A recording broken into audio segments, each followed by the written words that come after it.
दोस्तों कहते हैं श्री कृष्ण से सच्चा प्रेम सिर्फ राधा ने नहीं बल्कि मीरा ने भी किया था। अगर राधा कृष्ण के प्रेम की दीवानी थी तो मीरा उनके दर्शन की। लेकिन श्री कृष्ण की परम भक्त मीरा की मृत्यु आज भी सबके लिए रहस्य बनी हुई है। क्या आप जानते हैं कैसे हुई थी उनकी मृत्यु?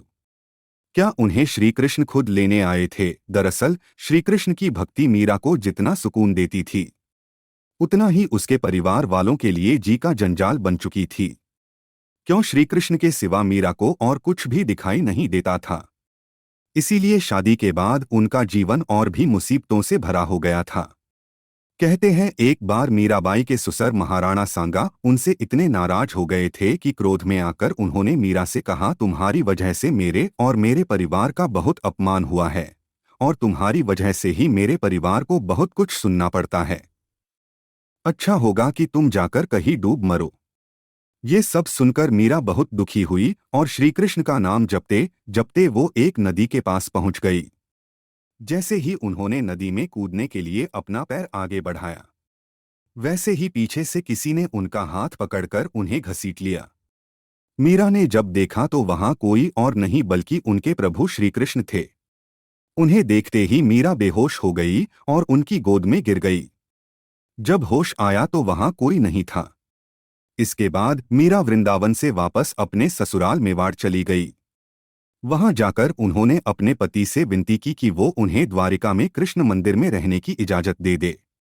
कहते हैं एक बार जन्माष्टमी के अवसर पर मीरा द्वारिका के कृष्ण मंदिर में अपनी भक्ति में झूम रही थी।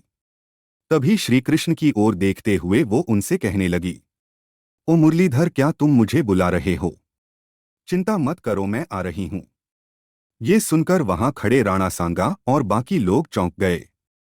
वो आश्चर्य से मीराबाई की ओर देखने लगे। इसके बाद मीराबाई के शरीर से एक दिव्य प्रकाश निकला और मंदिर के द्वार अपने आप बंद हो गए। किसी को कुछ समझ नहीं आया। लेकिन जब मंदिर के दरवाजे खोले गए तो मीरा की साड़ी कृष्ण की मूर्ति से निपटी हुई थी और मीरा कृष्ण में समा चुकी थी। अब आपको मीराबाई की जिंदगी से जुड़ी कुछ और रोचक बातें बताते हैं। इतिहासकारों की माने तो मीराबाई ने गोस्वामी तुलसीदास को अपना गुरु बनाया था। मान्यता है कि कृष्ण भक्त मीरा ने राम भजन भी लिखा था। हालांकि इस बात में कितनी सच्चाई है इस बारे में कुछ नहीं कहा जा सकता। लेकिन कुछ लोगों का मानना है कि पत्रों के जरिए मीराबाई और तुलसीदास के बीच बातचीत हुई थी। माना जाता है कि मीराबाई ने तुलसीदास जी को एक पत्र लिखकर उन्हें ये बताया था कि उनके परिवार के लोग उन्हें श्री कृष्ण की भक्ति नहीं करने देते। इसलिए श्री कृष्ण को पाने के लिए अब आप ही मुझे कोई उपाय बताएं।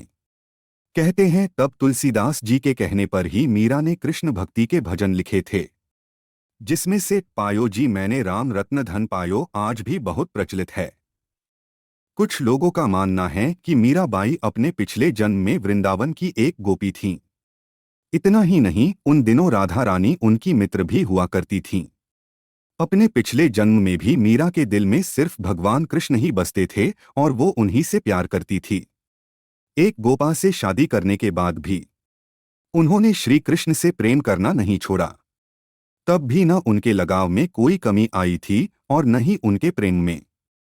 अपने उस जन्म में मीरा ने कृष्ण से मिलने की तड़प में अपनी जान दे दी थी। कहते हैं बाद में उसी गोपी का जन्म मीरा के रूप में हुआ। दरअसल बचपन से ही मीराबाई के मन में कृष्ण की छवि बसी थी। इसलिए युवावस्था से लेकर मृत्यु तक उन्होंने भगवान गिरधर को ही अपना सब कुछ माना।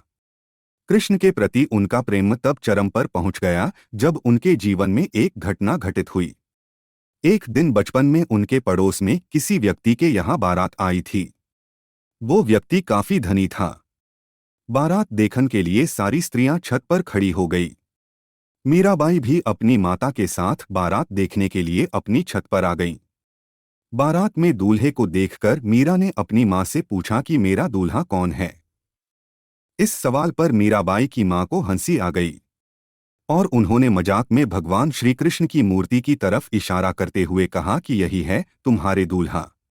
उसी दिन से ये बात मीरा के मन में बैठ गई और वो श्री कृष्ण को ही अपना पति मानने लगी। इसके बाद मीरा के मन कृष्ण के लिए लगाव बढ़ता ही चला गया। तो दोस्तों, आपको ये जानकारी कैसी लगी हमें ज़रूर बताएं। अगर आप इसका वीडियो देखना चाहते हैं तो दिए गए लिंक पर क्लिक करके देख सकते हैं।